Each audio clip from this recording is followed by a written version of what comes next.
अभियान चलाया जाएगा। ये फिजिकल फॉर्म के साथ साथ डिजिटल फॉर्म में भी चलेगा। वंदे मातरम 150 नाम का एक सोशल मीडिया अभियान भी हर भाषा में चलाया जाएगा, जहां अपनी अपनी भाषा में वंदे मातरम लिखकर राष्ट्रीय एकता को सुदृढ़ करने का प्रयास किया जाएगा। सरकार ने ढेर सारे कार्यक्रम आयोजित किए हैं। कई सारे राजनीतिक दलों ने, स्वयंसेवी संगठनों ने और देश की चेतना के पुनः जागृति के ये महामहोत्सव में हिस्से लेने वाले लोगों ने भी कार्यक्रम किए हैं। मित्रों, वंदे मातरम एक प्रकार से आनंद मठ नवलिका का एक हिस्सा है। वंदे मातरम ये बाद में आजादी के आंदोलन का उद्घोष बना। 1936 में बर्लिन ओलंपिक की फाइनल के पहले अपनी ओलंपिक टीम ने, हॉकी की टीम ने जब सामूहिक वंदे मातरम गाया, तभी ये निश्चित हो गया था देश जब भी आजाद होगा ये एक राजनीतिक सूत्र बनने की जगह पूरे देश को एक रखने का और देशभक्ति को हमेशा जगाने का एक कारण बनने वाला है। 15 अगस्त 1947 को 6:30 बजे सरदार पटेल के आग्रह पर पंडित ओमकारनाथ ठाकुर ने पूरा वंदे मातरम गाकर आजाद भारत के हृदय के पहले स्पंदन को झंकृत करने का काम किया था।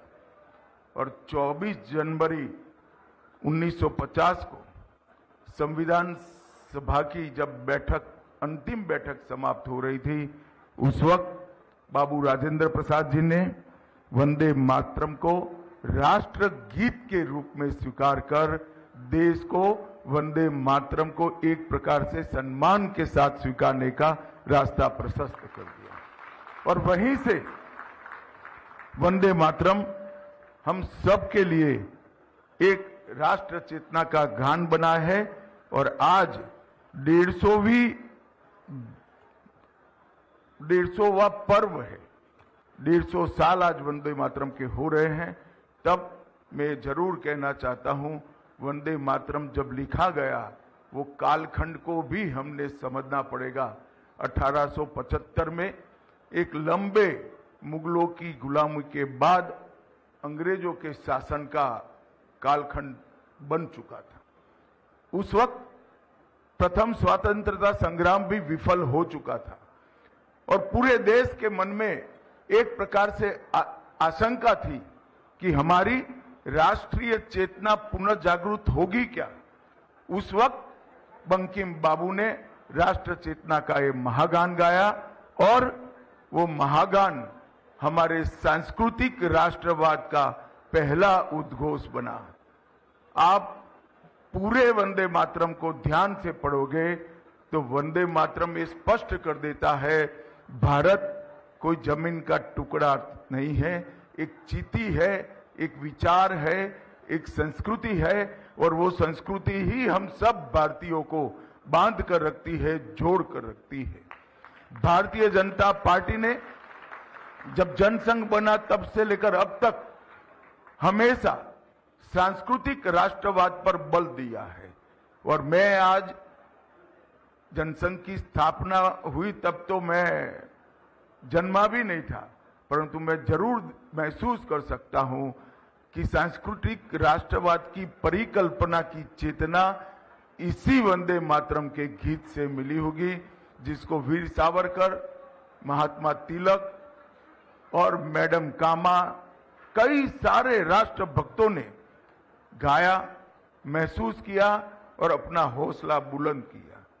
कई हमारे आजादी के दीवाने फांसी की फंदे पर वंदे मातरम बोलकर हंसते मुंह झूल गए। आज वो सभी हुतात्माओं की इच्छा का, उनकी कल्पना का भारत बनाने का समय है। और आने वाला 2047 तक का समय वंदे मातरम के गान से प्रेरणा लेकर महान भारत की रचना का समय है। आज के दिन प्रधानमंत्री जी भी दिल्ली में वंदे मातरम के सामूहिक गान में सम्मिलित हुए हैं और देश भर में सामूहिक वंदे मातरम का गान गाया जा रहा है। उस वक्त हम सब ने तय कर ये निश्चित किया है कि वंदे मातरम के इस 150वीं जयंती के दिन को हम स्वदेशी के लिए भी समर्पित करेंगे। आत्मनिर्भर भारत की रचना स्वदेशी के बगैर संभव नहीं है। तो हम सब भारतीय भी बने और भारतीय चीजों का उपयोग भी करें। ये संकल्प लेकर आने वाले 2047 के कालखंड तक भारत को महान बनाने की प्रक्रिया में हम शामिल हो और फिर से एक बार आज के दिन भारत माता को हम अपना बाकी का पूरा जीवन पुनः समर्पित करने का संकल्प ले। यही आज के दिन का औचित्य है। मैं अब आपको स्वदेशी संकल्प पत्र, इसका संकल्प पढ़वाऊंगा। आप सभी जहां जगह है वहां पर एक दाहिना हाथ आगे रखकर शपथ लेंगे। जहां जगह नहीं है वहां पर आप बोलकर भी मन के भाव के साथ शपथ ले सकते हैं। मैं भारत माता की सेवा और सम्मान के लिए संकल्प लेता हूं कि अपने दैनिक जीवन में ज्यादा से ज्यादा भारतीय उत्पादों का उपयोग करूंगा और विदेशी वस्तुओं की जगह भारतीय विकल्प अपनाऊंगा। घर काम और समाज में भारतीय उत्पादों को प्राथमिकता दूंगा और गांव, किसान तथा कारीगरों का समर्थन कर स्थानीय उद्योगों को बढ़ावा दूंगा। युवाओं और बच्चों को स्वदेशी अपनाने के लिए प्रेरित कर नई पीढ़ी इसका महत्व उस तक पहुंचाऊंगा। पारिवारिक और सामाजिक जीवन में भारतीय भाषाओं का उपयोग करूंगा। पर्यावरण के प्रति सजग रहकर स्वदेशी और प्रकृति अनुकूल उत्पादों का प्रयोग करूंगा और देश के पर्यटन स्थलों को मैं प्राथमिकता दूंगा।